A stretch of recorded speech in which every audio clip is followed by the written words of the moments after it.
Hello, everybody, and welcome to today's Training Industry Leader Talk, Developing Sellers Who Deliver Results, sponsored by Allego, Corporate Visions, Hewitt International, the Brooks Groups, and Lone Rock Leadership. So I'm Liz Spate, the Events Marketing Specialist here at Training Industry, and I'm thrilled to have you with us here today. Before we get started, though, I would like to quickly go over a few housekeeping items to help you interact with our speakers and get the most out of today's sessions.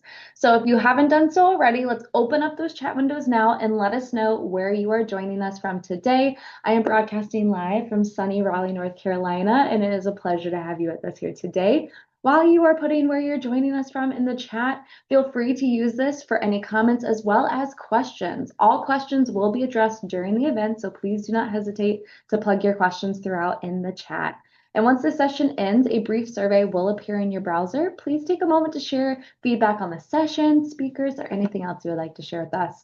And all of our sessions are being recorded and archived on trainingindustry.com, and you will receive a follow-up email from us that will include a link to the on-demand program for you to share with your team. Now, if this is your first event with us, we would love to welcome you. Training Industry exists to make connections among learning and development professionals. We offer tons of resources to support your role in L&D, like live events like today's Leader Talk, as well as through articles on our website, our magazine, conferences, research reports, our membership, and our podcasts. We would also love to hear about what you've learned from today's session on social media, so please follow us on your favorite platform so we can continue the conversation. Without further ado, it's my pleasure to introduce you to our first speakers today. We have Spencer, who is the president and CEO of the Brooks Group. His primary responsibility is leading the organization to deliver transformative performance improvement in our client sales teams. And then Michelle Richardson is the vice president for sales performance research. In her role, she is responsible for spearheading industry research initiatives, overseeing consultant and diagnosis services, and facilitating ROI measurement processes with partnering organizations. So with that, Spencer and Michelle, take it away. I'll take it away once I go off mute. Sorry about that. Thank you, Liz. Good morning, everyone. We really appreciate you joining us, and we greatly appreciate the opportunities that Training Industry gives us. What an incredible community of individuals working toward, dedicated to, inspired by developing people and capability in organizations. And that's what we want to talk about today.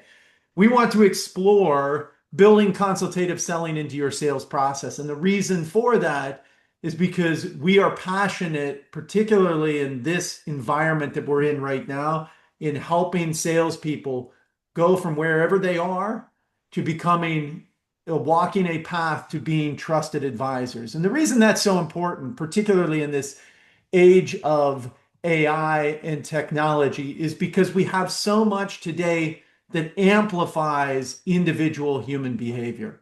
And when it is good behavior, when it is strong foundational skill, it amplifies that strong foundational skill. But when that capability is lacking, that is as well amplified. As Liz said, my name is Spence Wixom. I'm the president and CEO of the Brooks Group. I'm joined today. I'm joining from Dallas, Texas. That's where my home is, but my colleague as well is joining us. Michelle, would you like to just introduce yourself quickly? Yes, absolutely. Thanks, Spence. Michelle Richardson, as Liz said, Vice President for our Sales Performance Research Center. We conduct industry research. We work on ROI measurements with clients to measure the impact of their training. And we are also responsible for needs analysis and consultative services. And excited to be here today.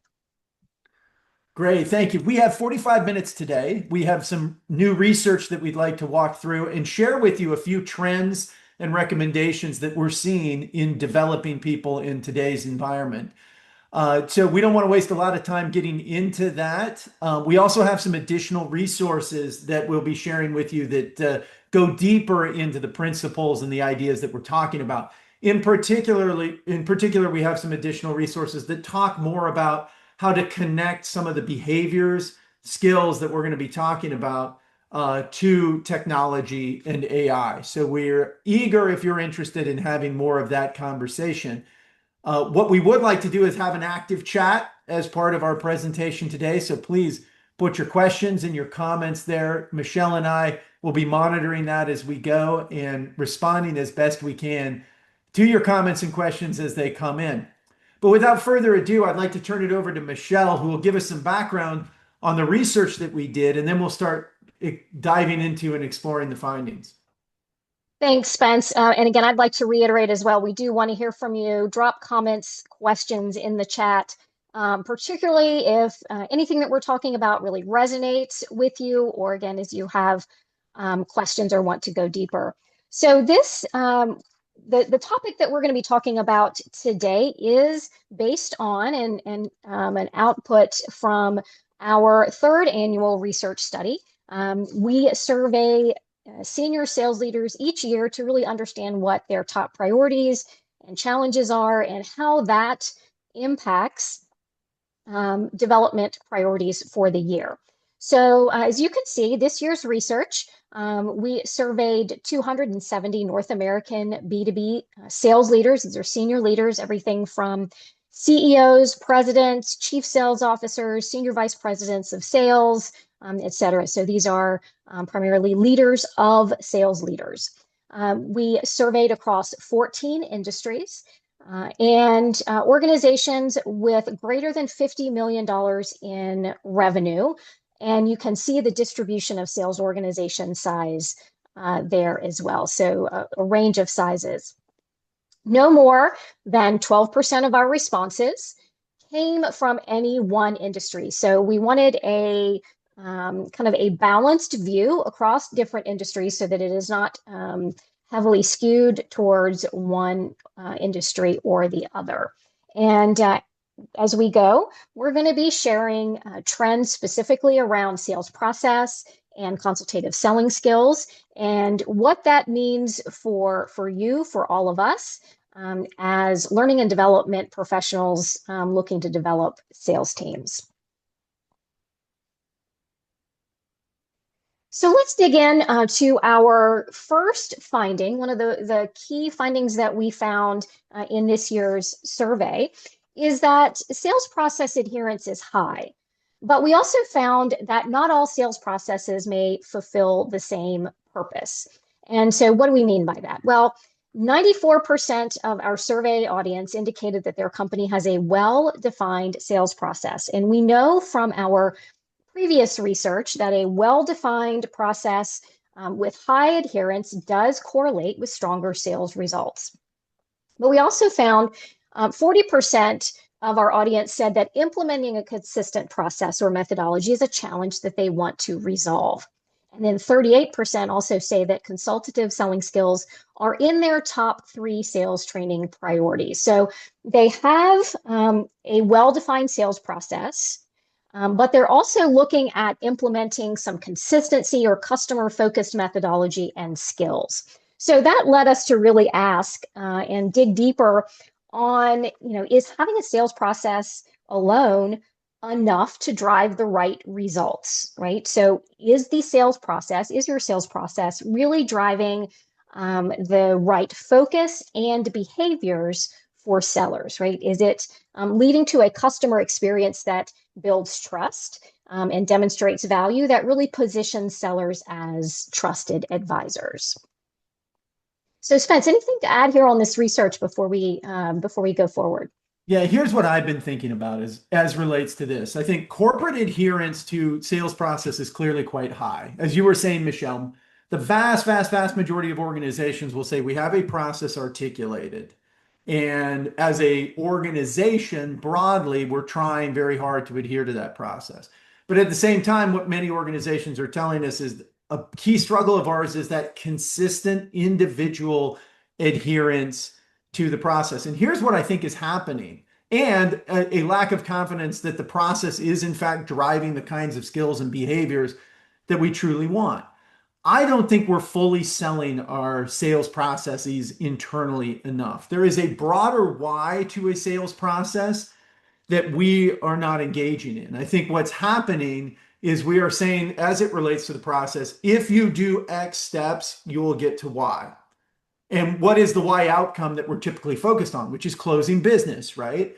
But then what happens is when that business doesn't close, maybe in the timeline that people presuppose, or it doesn't close in with the same degree of likelihood or conversion rate that people would expect, then sellers start to become cynical of following that process and say, you know what, I'm going to probably try and do it my own way. This is where I think we're much too narrow in presenting this behavior or this process to people and saying, do this to get this very narrow closed deal outcome. Let's talk about broadening the outcomes, broadening the benefits that we talk about as relates to the sales process to try to get people more energized, focused, engaged in following it. Yeah, I think that's a great point, Spence. That narrow focus. There's process, right, and following the steps, and also that focus and then driving the right behaviors that lead to customer understanding. And we're going to unpack that a little bit more as we go. I'm curious from our audience, does your organization have a sales process? Is it well defined? What are you seeing in your organizations? Feel free to drop that in the chat. We'd love to hear from you, and let us know your thoughts.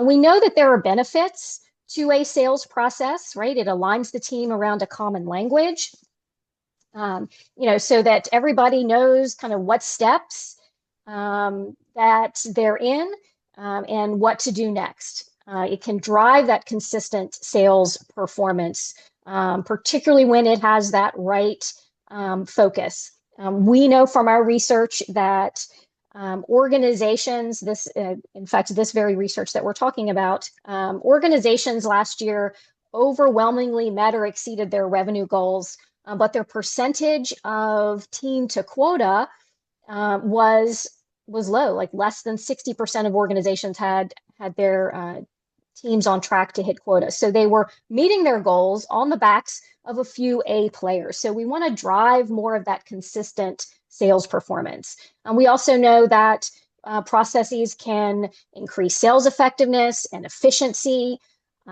It provides a framework for coaching and accountability to be able to say, what step are you in? What are those definitive next steps? And have that clear language there. It can accelerate new hire onboarding. And when it's focused on the right types of behaviors, those consultative behaviors, it can improve customer centricity as well. So some key benefits to the sales process. But again, we also want to make sure that we're driving that customer-centered consultative focus. Michelle, as I'm reading the comments here, I think we're seeing a very common theme, which is yes, we hit it, not well defined, not consistently followed, struggling to execute. All of the things that we, of course, heard in our research are being mirrored in the comments that we're seeing here. Here's the thing that I'd like to challenge all of us to think about here around it. There are really three purposes for a sales process. And again, I said earlier, the one that we tend to focus almost exclusively on, unfortunately, is the sales process leads to closed business. There are two other purposes for the process that I think are critically important for us to consider. Number two, beyond the one that I mentioned, is it benefits the customer. That number 6 right there on the slide. It improves customer centricity. It has an inherent benefit to the customer. It teaches them something, right? It helps them evaluate options. It helps them make decisions. It strengthens their decision confidence, helps them make the best use of their time and effort and resources. Our sales process should be directly benefiting our customers as an action in and of itself. And I think that's a purpose we need to, number one, understand, and then number two, articulate and share and really help those individual sellers understand and appreciate as well. Number three, purpose of the sales process. It is to develop individual capability. We develop capability in an organization not only through training, but through that practice, experience, repetition, trial, and error. And the sales process should be designed to further strengthen individual capability. So think about what you have to do here then as an organization. You have to take the steps of the process, you have to take the components of the process, and you have to map those to these two other lenses that I just talked about. You have to map them to the benefits to the customer, and you have to map them to the skill development benefits of the individual.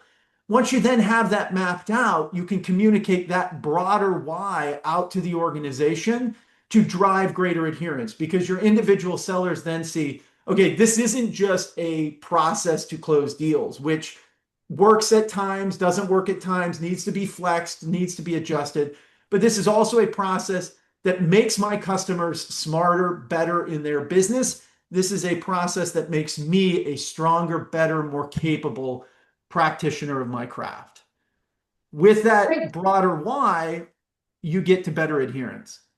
Yeah, and I think that's a great point, Spence. And when we are focused on the customer, when we are bringing value to the customer, and it is a customer focused process, and we're developing our sellers in those skill sets, we are also increasing our opportunities to close business. So having that focus also drives the results that the organization is looking for as well, because the purpose of selling is obviously we want to build those customer relationships, but at a very basic sense, we also have to close business. So by having that customer centric focus, and all of those things, those purposes that you just described, Spence, we are also then bringing in additional revenue. We are increasing our chances for closing. You're absolutely right, Michelle. It's a classic cart before the horse problem, Right. right? We Right. are looking at the cart, which is the closing of business. We're forgetting the horse that drives it, which Right. is good behavior and skill and customer centricity. Yeah. If we shift our focus on the process to those other two elements, then the outcomes follow. And this is great here. I'll let you kind of walk through. Let's really clearly define difference between seller centric and customer centric in this process. Yeah, absolutely. So as you're evaluating your sales process, or as you are looking at where do I develop, or where does our organization need to develop seller skills to improve seller capability and become more consultative, think about kind of the difference between customer centric versus seller centric. So a customer centric process is one that leads with understanding the customer, whereas a seller centric process leads with persuading. We jump straight to the persuade or the informing of the customer. We want to understand first. Your customer centric process and skills should align with buyer decision making. It is one that stays in lockstep with your customer, with your buyer as they are going through their journey as well. It also helps you ensure objective prospect qualification. You're spending time on the opportunities that make the most sense for both parties, you and your customer. And that ultimately leads to higher average sale amounts and higher conversion rates because you are focused on those qualified opportunities, but you're also focused on understanding what the bigger picture, the full sense of what the customer needs and your teams are. From a seller-centric perspective, seller-centric processes will track basic seller activities, so calls, quotes, deal progress, right? So just more of the stages rather than the quality of activities. There's a comment in chat about they have no process other than how to enter into their CRM and submit price requests. We see a lot of organizations that say, yeah, I have a sales process. It's what's built into the CRM. So it's really more about moving a deal from stage to stage rather than really understanding the customer and how to partner with them moving forward. So this drives a more transactional approach. We risk poorly qualified opportunities or focusing on customers or prospects that will listen to our sellers versus those that really want to partner and bring value. So, Michelle, can you hear me okay? I got cut out for just a second and I'm back now, but Yes, yes, I want to make I sure can I'm hear you. fully back. Let's do it. Let's do an exercise here if we can. Yazid had a quick question on our research, including nonprofits. I think Yazid, we probably need to look a little bit deeper into that to see if there are any organizations that are really a good like corollary for what you're looking for, and would be happy to do that in follow-up conversation. But I'd like to do an exercise if we can, moving forward here really quickly, just looking at a process in uh, talking through customer centricity, seller development centricity in that process. So Michelle, if you wouldn't mind moving us forward one here. This is impact selling. Those of you who know the Brooks Group are probably familiar with this. Some of you may not be new to this. So this is the process that we outline and use with organizations. And I want to just use it here as an example to give you some like additional detail on how you think about customer centricity, how you think about seller development centricity in the process. This process has 6 steps to it. Our primary focus here is in understanding the customer, appreciating the customer upfront in the investigate, meet, and probe steps. Then we persuade the customer toward a different course of action or decision in applying the solution, convincing around that solution, and tying it up. So you can kind of see as you look across here, very common steps in selling. But what's interesting is if you think about, first of all, investigating, right? That's positioning ourselves, prospecting, in pre-call planning. What are the seller development centric benefits to investigation? Well, we are helping our sellers develop a better positioning story, being able to articulate more clearly what it is that truly differentiates us, what our position is in the market, and plan effectively how to execute that in conversation. And what we've been seeing is a lot, and we'll talk about this in just a bit in more detail, some real importance in doing this. Now, where is the benefit to the customer in the investigation? Is if we have our positioning very clearly defined and we know who our ideal client profile is, then we can better engage with them and qualify out those who are not really well positioned for our conversation and exploration. And we're doing them then a favor by not trying to push a solution to someone where it doesn't fit. So we're helping protect the use of time and the quality of conversation with customers. When we go over to meet, we are better at the sales development perspective here is being better at identifying different behavioral styles, flexing to those behavioral styles, engaging in stronger rapport and trust building in conversation. The benefit to the customer is they have a more engaging conversation. They see greater value in the engagement that we have with them. When we go to the probe step, we're better at understanding the customer, more deeply understanding their wants and the whys behind their actions and strategy. That is strengthening the discovery muscles of the seller. For the customer, they feel better understood, they feel better appreciated and heard in that interaction. So you can kind of see as you go through the process, what you want to do is really think critically about what's the seller development benefit here, what's the customer specific benefit to this stage. That way, as we are training, as we are coaching individual sellers, we're keeping that focus in mind, not just this is how it advances a particular deal. And Spence, we have a question that came in. So how does the audience see the detailed difference between the two approaches in reality? So if you think about a customer-centric approach versus a seller-centric approach, how does that manifest in reality? If they are coaching sellers or they are developing sellers, how does that manifest? Yeah, my answer to that question is a great anecdote from a good friend of mine, Dave Brock, who talked about a time when he was at IBM. And when he was at IBM, a senior leader in the business came in and was talking to a sales team about a deal that they had just closed.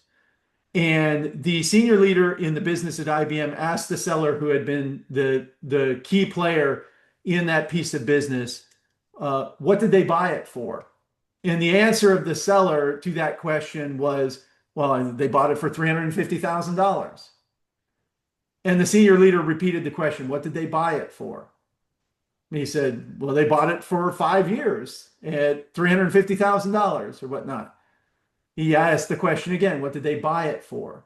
Because the question that he was asking was not what was the price associated with it, what was the terms associated with it, what did the customer buy it to do in their business? What was the benefit that the customer was going to get from this particular solution. You can see there the nuance in the mindset, right? The nuance in the mindset is, am I following a process? Am I doing certain actions to benefit an outcome for me? Or do I truly understand the benefits that come to the customer for these steps and these actions? That's the connection that we need to make. That's the connection that we need to articulate to sellers in each of these steps is, what are you doing these steps for? Are you doing these steps solely for you? Are you doing these steps because they have an inherent benefit to, as I was saying earlier, the customer and to developing your own skill? Absolutely. And I would add on to that, from a day-to-day perspective is in developing that mindset in sellers is at the end of each customer interaction, there should be mutually agreed upon definitive next steps, right? So between the customer and the salesperson. So a salesperson should be able to articulate, these are the agreed upon next steps that move the deal forward, or that we need to do in order to stay aligned with the customer, right? So if you are on the same page and your goal is to understand the customer, you've got some kind of agreement there in terms of what happens next. Spence, as you mentioned with your anecdote, if there is a quote in the CRM or you're generating a proposal or a quote, the salesperson should be able to articulate what is it for? What are the needs and wants? What are those major priorities that drive value for the customer, and how does that align with the solution in the quote? So there's some qualitative, I think, information behind each step of the process that the salesperson should be able to articulate, that we need to develop that capability. If this is not something that they're used to doing on a day-to-day basis, then we need to develop that as part of our overall training initiatives if we're focusing on building these skills. Rosa asks a good question as well. How would this align to the customer's buying journey or decision-making needs? That often depends on the buying journey of your particular industry or your particular ideal customer, which is an important thing to understand. But then, and we teach this when we go deeper on this particular process, is one of the critical rules is making sure that you and the customer are in that same stage at the same time. So the important thing to do is to take a process like this, which is a set of actions that sellers do in moving opportunities forward, right? That is what this is.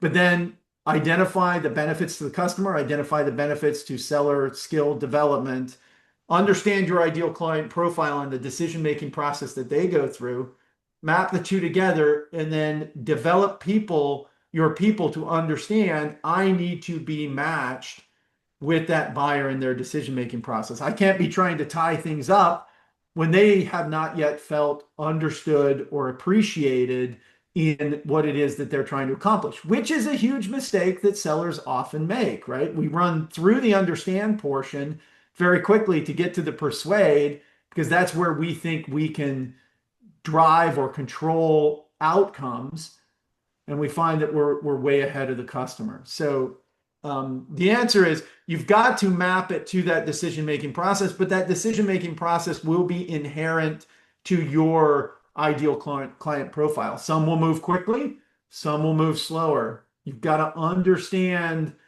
the cadence, the speed of your customer, and dance with them through the process. Absolutely. And That I do think the understanding. exercise, I'm sorry, Michelle, I didn't mean to speak over you, but just one more thought on that. That exercise of understanding customer centricity, understanding customer benefit in each of these stages goes a long way to defining, if you know your customer well, to defining that match between customer decision-making process and your sales process.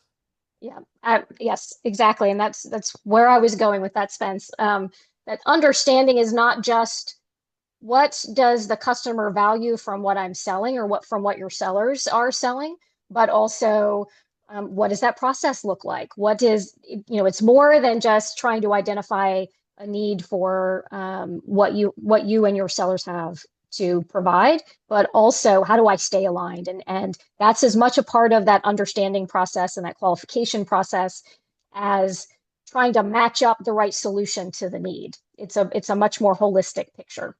Yeah. Time flies while we're having fun. So let's move on to the next one, Michelle. Yeah, absolutely. So, we've talked a lot about process and having that right customer focus and customer centricity in your process. Let's talk about the skills associated with the process. So, what we found in our research is that seller skill gaps are signaling the need for greater intention, especially around pre-call planning. So, pre-call planning bubbled up as kind of one of the most significant skill gaps this year. First time I've seen it this high. So what you can see here on screen are our top 5 selling skill gaps that our sales leaders in our survey identified for their team. So qualifying opportunities, differentiating, those have been in our top 2 for the past 3 years. This is the first time pre-call planning has appeared this high. So pre-call planning, again, being very mindful in approach, being very thoughtful in making sure that sellers are planning out what questions are they going to ask? How qualified is the opportunity? What is the objective of each interaction with a customer? Sending an agenda, again, showing up differently and showing up with the customer in mind. And when we focus more on the pre-call planning, all of these other potential skill gaps, it is the thread that unites all of them. If we're more planful, we can improve across the board in terms of how we qualify, differentiate, and negotiate. Spence, anything to add here? Yeah, but the key thing that I want to add here is to focus your minds and your attention around intention here. What is our intent? It's interesting. I've been going back to Michael Porter a lot in my personal reading, and his definition of competition in business, I think, is a really important one to consider. It is competition in business should focus on meeting customers' needs, not in annihilating rivals. So in sports or in war or in other elements, right? Competition is all about beating the other. Competition in business is all about meeting customers' needs. You think about that, that should be the intent of our pre-call planning. That should be the intent of our qualification. Are we meeting the need? Can we meet the need? If we can't meet the need, let's do them a favor, let's do us a favor, let's move away. In our differentiation, right? We want to be peculiar with customers, meaning we want to be particular or special to them. That's critically important now in the age of AI because the AI will find those solutions that are peculiar to that particular customer. So we really want to work on differentiating ourselves, thinking critically about qualification and pre-call planning. It's all about the intent that we have. Is our intent to meet the customer need? If the intent is there and we're doing the proper planning around that intent, we're going to be, I think, much stronger competitive position. But it really comes down to what's our intent in that planning and are we doing that planning well and consistent? And if you're thinking about developing people, which I know all of us are, we want to think about are we developing them around doing good planning with the right intent? Yeah. I think that's the message we're seeing here very clearly. Yes, for sure, for sure. Spence, we've worked together for a while. I find pre-call planning to be one of the most underrated sales skills, consultative sales skills, and it really is the underpinning. I said it earlier, but it is the underpinning for the rest of the process. When you plan well, the rest of the pieces tend to fall into place much more effectively. Yeah, I'd like to answer just Quinn NeGuin's question really quickly around fashion retail and the process that we outlined earlier. That is a consultative, often business to business selling process that we outlined, but there's a few principles in it that I think are really important. Just to answer that question, in any kind of selling situation, even a in the moment retail selling situation. Number one, are we positioning ourselves well? Do we understand who our client profile is and are we positioning ourselves well to them? Do we show up in neutral in our behavioral style, read the other person's behavioral styles and cues well, and adapt to those in that meet stage? And are we good at understanding the needs, the wants, the whys of the customer by exploring that through open-ended questions?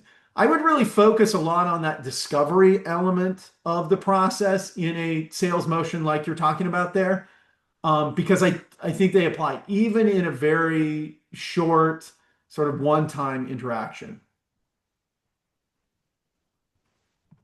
Thanks, Spence.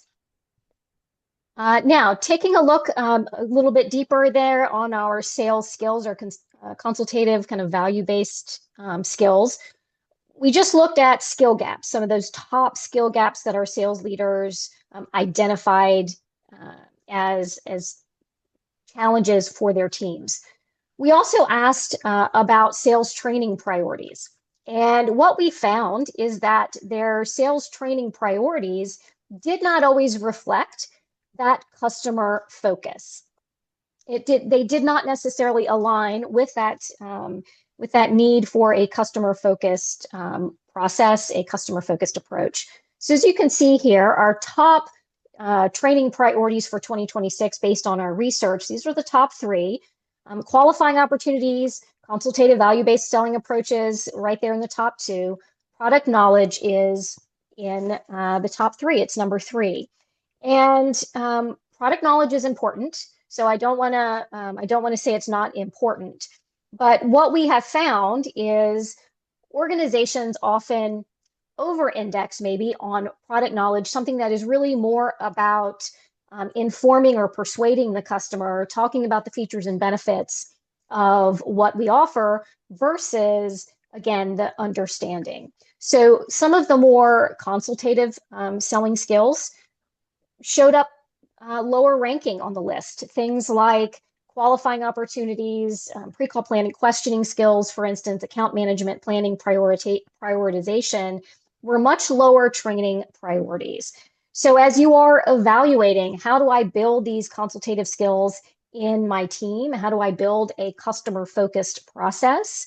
Make sure you are focusing on those consultative skills, those that really lean more towards understanding versus informing or persuading the customer.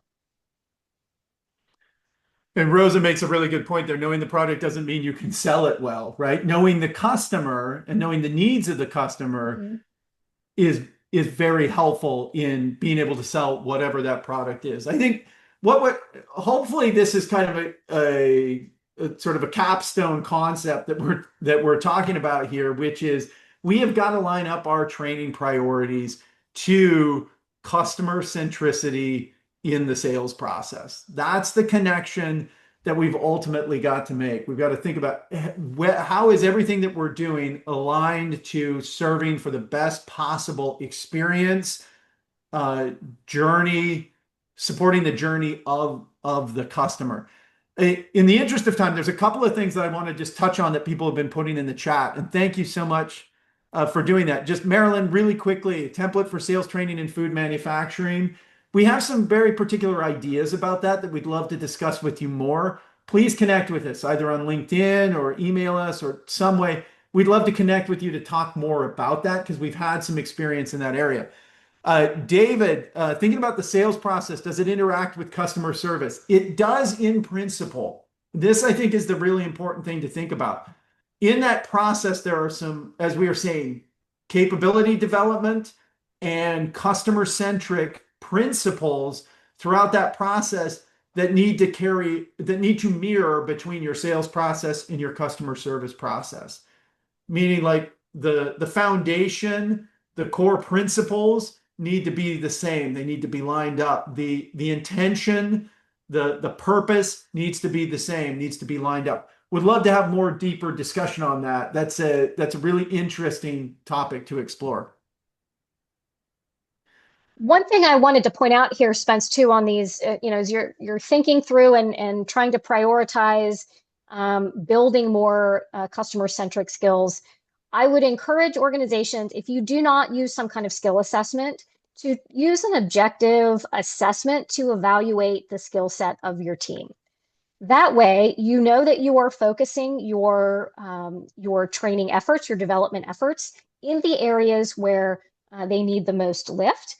And you can also see where their strengths are, and you can work to leverage those strengths as well. So rather than taking a blanket approach, assess your team, Understand, take an objective look, see what the data says. I'm a researcher, I believe strongly in objective data, but see what the data says in terms of where your team needs the most development. If you are going to focus on product knowledge, if you need product knowledge, you can still develop it in a way that is customer centric, being able to connect the dots between the benefits of your product or service and how it connects back to what the customer needs and wants and how that builds value.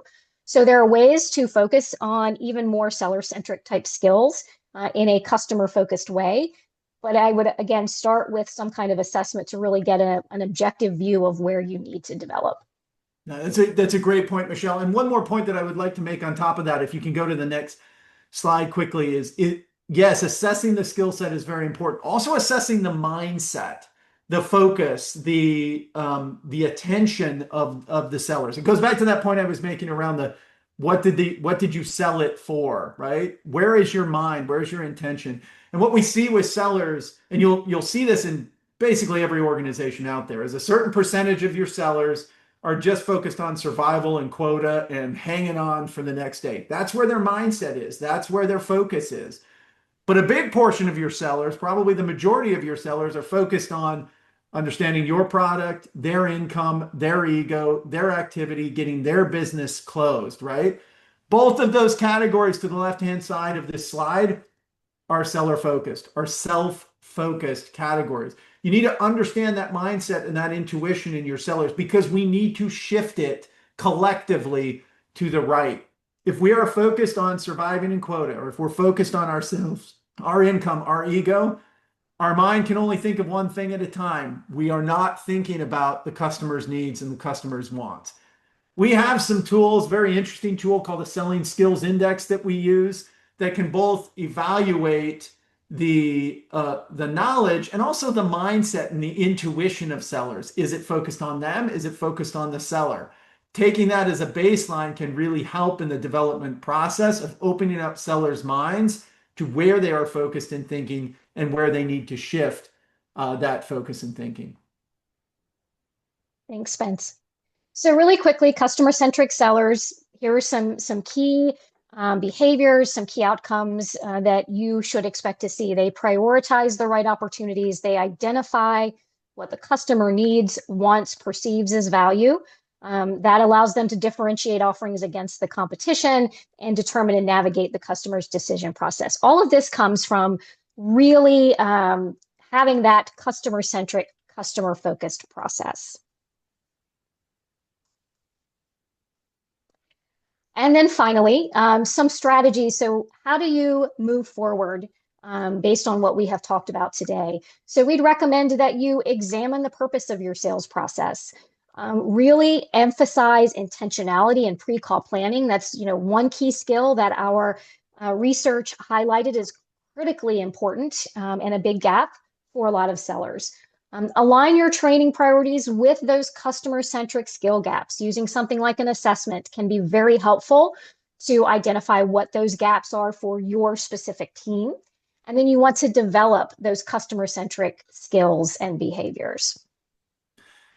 And what we'd love to do, seeing some of the comments, I know there's very particular questions that people have been asking around assessments, around prioritizing skills, different sales processes. We would love to connect with you to have more conversation about that. We'd always also love to connect with you to talk about tools and technology that support the implementation, practice, application of all of these things. There's a lot more ideas we'd love to bat around. So please connect with us if you're interested in that type of conversation. We also have a deeper research study we did not have enough time to go through in as much detail today as we would like. You can download that with the QR code. It's also some links and resources are provided in the resources section. This has been a wonderful time. Thank you so much for engaging actively with us in the chat, for asking your questions, for just being engaged in the conversation. And we hope you have the rest of a great summit and day today. Beautiful. Yeah, I was like counting how many questions you addressed while giving the presentation. It was a jam-packed session, you two, and it was amazing. A great way to kick off today's leader talk. So thank you both so much. I am going to steal the screen. So if you didn't get the QR code, we will be sending out the deck later today in our follow-up email as well as on our site. But again, thank you so much, both of you. So Thank with you. that, Thank you. yes, we're going to take about a 15-minute break. Up next, we have Corporate Visions for their session with Doug, What Buyers Reward and High Stakes Sales Moment. So for everybody, in just a moment, I'm going to end this session. You can join our next session by returning to the event lobby and going to that session tab. I hope you all stick around for our next session, which will begin at the top of the hour. I will see you all there soon. Bye, everybody. Thank you.